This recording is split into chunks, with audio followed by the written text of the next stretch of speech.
night she wanted to have sex after a curry. That's illegal. We tried, it was awful just having our bellies slapping against each other. She's on top, I'm holding in a fart. It's embarrassing. I'm not very sexually adventurous, actually. I'm very sexually boring. I know, what a waste. No. Never mind. That's the applause, right? Thank you. I'm very sexually unadventurous, right? I'm one of those people, right? If my friends ever got together and for my birthday, they got me one of those big cakes where a stripper pops out, I would just be thinking, oh, I see, there's no cake then. I just feel like your sex life, she knows. Your sex life is supposed to be exciting, like a roller coaster, but mine feels a bit more like I've got on one of those rickshaws in central London. You know?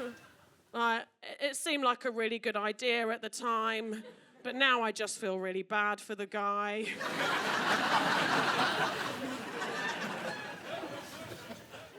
The music's absolutely pumping, but it just doesn't match the vibe. He's down there, he's working away really hard. I'm thinking, is it rude if I look at my phone? One of the biggest issues we had was that she was hornier than me. I know. I didn't even think that would ever be an issue. When I was a teenage boy in this department, I was confident. I was there on the playground with other boys, being like, the thing about me is I need to have sex every day. I need to have sex every day. So I'm a machine. I had sex 3 times during geography. I was a virgin, by the way. I need to have sex every day because I'm a machine. I need to have sex every day.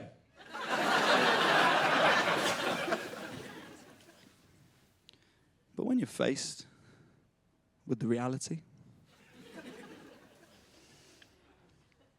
it's horrifying.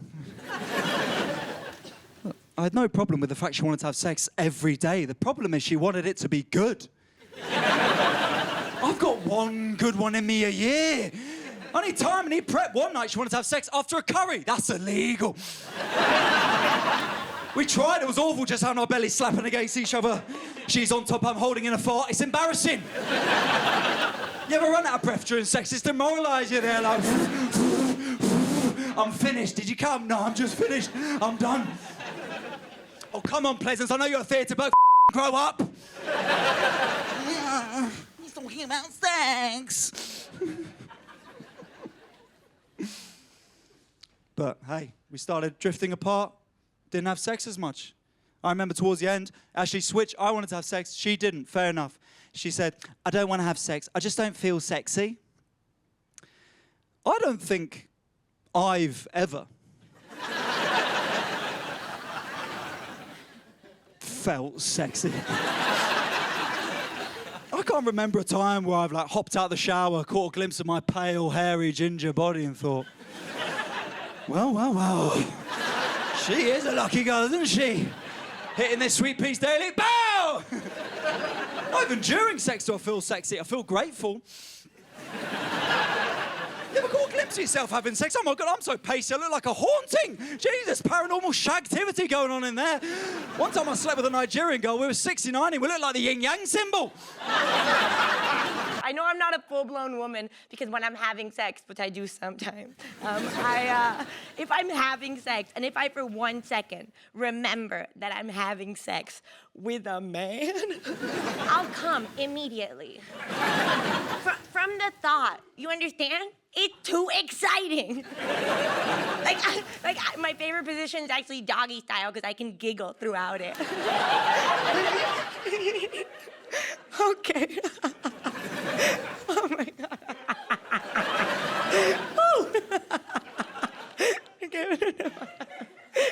Ow. I'm very new to sex. Is anyone else new? No? Everybody's been for years? All right, cool crowd. I am. I've been like, I've had sex, but now I'm like having it. You know, it's different. I'm having it. I'm very new. I actually started taking birth control during the pandemic. If anyone doesn't know what that feels like, birth control feels like microdosing depression. Just every day at the same time, sad. It is so sad. So sad. You might be like, Lara, during the pandemic, Lara, when everyone was supposed to be home all day, you were out there everybody, Lara? When it was the law to be home?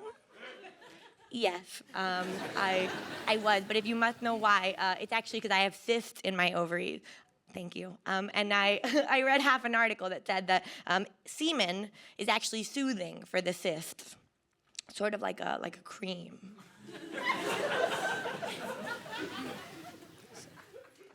So I was a lot for medical reasons. I'm not going to get married anytime soon. I've got an issue. I constantly go for the wrong men. Okay, and I think it's an issue to do with class. All right, in that I don't have any. No, what I mean is, I come from quite a working class background, right? All my family, I was the first person in my family to leave my hometown and go to university and waste £30,000 and do nothing, okay? Came back and moved to London, and now, ostensibly, I live quite a middle class life, okay? Like, I live in East London, I work in the arts, I've got a nose ring. I'm a twat, essentially. That's what I'm trying to say, okay? But I've got a middle class brain now. My brain wants to date, like, the straight Stephen Fry. Oh. What I mean by that is I want to be challenged intellectually. I want to read every book, see every film, go to the theatre, absorb every amount of culture I can, travel the world, experience things I never thought I'd get the chance to experience growing up where I did, right? So I've got a middle-class brain, but I've still got a working-class vagina, okay? Like, my brain wants to date the straight Stephen Fry, but my vagina wants to a roofer called Gary, right? Who thinks that Just Stop Oil are an indie band from 2009. Do you know what I mean? Zero political awareness. They're not matching up and she's making the calls. That's where I'm going wrong, okay? So what I'm trying to say is I'm sort of lefty and liberal, and I work in the arts for no money, but I love a bit of rough. I'm woke, broke, and I want to be choked. That's the kind of party line that I'm going for. But the stupidest thing that an ad convinced me to buy was a 16-setting vibrator called the Clit Annihilator. Now, it's not actually called that, but I will not do their advertising for them for free. Okay? I call this thing the Clit Annihilator, though, because technically this thing is not a vibrator, right? It should be classified as a power tool. It's so powerful, my downstairs neighbor told me to stop vacuuming my flat so late at night. And sometimes, very early in the morning. What can I say? My flat is very dusty, right? But the ads for the Clit Annihilator promised me an orgasm as catastrophic and destructive as the eruption of Mount Vesuvius. And there would be no survivors. I thought that sounded delightful. I was like, click, drag to basket. She will pay for next day delivery. Turns out my clit's a very simple woman who does not need 16 ways to be blasted off my body. Okay. Settings 1 to 3 would have been enough. But I felt the need to justify the purchase of this thing because I dropped a lot of money on it. So I did what any single woman in her mid-30s would do, trying to reconcile her relentless horniness. And that is, I had a date night for myself in the Clit Annihilator. And let me tell you, you have not lived until you've seduced yourself. By putting on some 90s R&B, lighting some candles, preparing a nice post-orgasm charcuterie board. That's charcuterie board for one. And then just totally gone to town on yourself with what can only be described as the Tesla of vibrators. Now, the Clit Annihilator did scare me the other night. I went out, I had some drinks with some friends, I came home, I was a little bit drunk, and I decided to go all the way with the Clit Annihilator, right? That's setting 16. Now, when I hit, everyone's like, ooh, when I hit 16, I might as well have hit a big red turbo button, okay? Because this thing sounded like it was trying to break the sound barrier. It was so powerful, it gave me heart palpitations. I thought I was having a heart attack and that I was going to die. And then I thought, what a way to go. Dead in my bed, the Clit Annihilator still buzzing. This thing's got a great battery life. It's like an old Nokia. It will not die. My downstairs neighbor would wonder why I was vacuuming the flat for so long. She'd call emergency services. We'd have to break into my flat, run up to my bedroom, pull back the weighted blanket. And I'd be in bed like Winnie the Pooh, tops on, bottoms off, belly out. Hand in the honey pot. And then at my funeral, my poor sister would have to walk up to the podium to the Macarena and say some like, well, at least she died doing what she loved. I got my girlfriend pregnant when she was on the pill, yeah? Yeah, so you can imagine me looking at myself in the mirror like, oh, what, you big man, yeah? Okay. Beat the pill, you must have super sperm or something.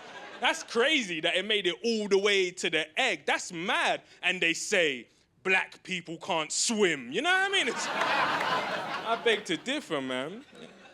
This all happened last year, man. 3 pregnancies in 1 year. Do you know what that means, sir? That means when I shoot, I don't miss, yeah? I do not miss. I don't miss, whether that's ovaries or over faces. I'm good, you know what I'm trying to say? I always expect fellas to laugh at that one, yeah? But when I see ladies laughing at that, I want to give you my number. I've had a few relationships. I've been in 3 serious relationships. I was even in an open relationship. Shame I didn't know at the time. Honestly, I remember crying to my mum. I was like, oh, Mum, I wish I'd never met him. I wish none of this had happened. I wish life had a rewind button. She was like, don't ever speak like that, Rachel. Don't ever say that you wish life had a rewind button, because if life had a rewind button, you wouldn't be here to press it. But those 3 serious relationships I've had, right? When I've been with the man, they've been struggling.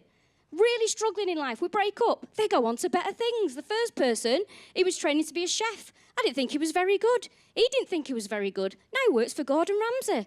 The second person, he was in a band. He was doing okay. You know, we broke up. Now he's touring the world. He's raking the money in. The third person was a comedian. He was doing all right. We broke up.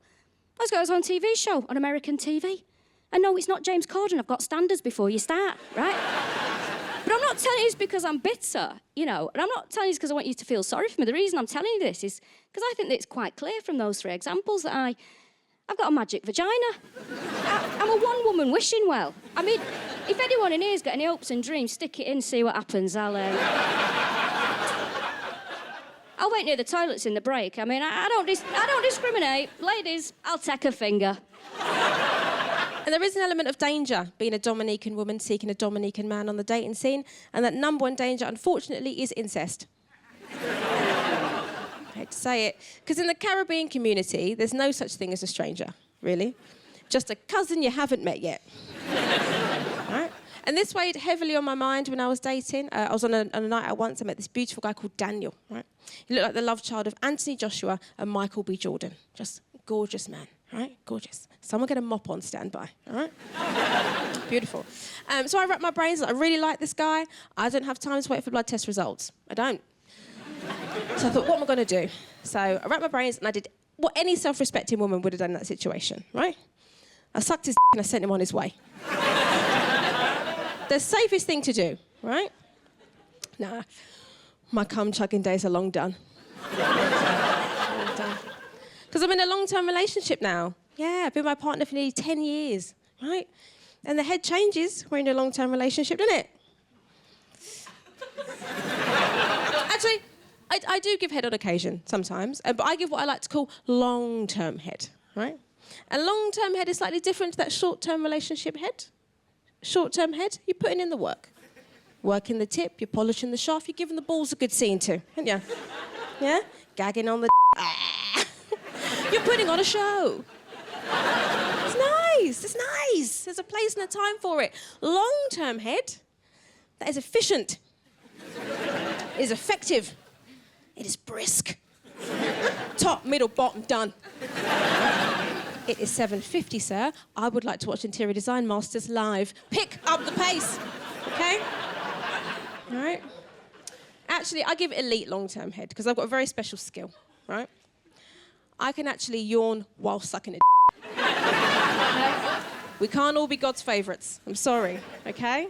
Yeah, I'll breathe hot air in a I don't care. Call me the mother of dragons. Safe word, Dracarys. My partner, I love my partner very much. He came downstairs the other day with a massive smile on his face.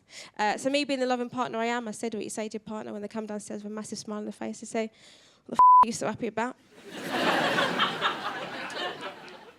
To which he replied, I had a sex dream. I said, about who? He said, about you. I was touched. Not literally.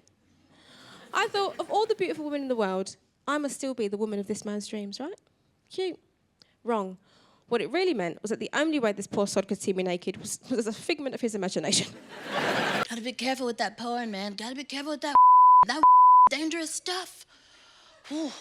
The other day I was having a big one. Yeah, it was quite a big big baby. I had a big cum. Oh boy. Oh, I'm sorry. You guys not in support of women coming?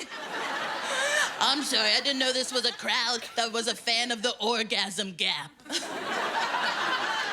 Look, I'm trying to close the orgasm gap single-handedly. Thank you. Sometimes double-handedly. It depends on the night. Oh, so I was having a and I had a very large cum.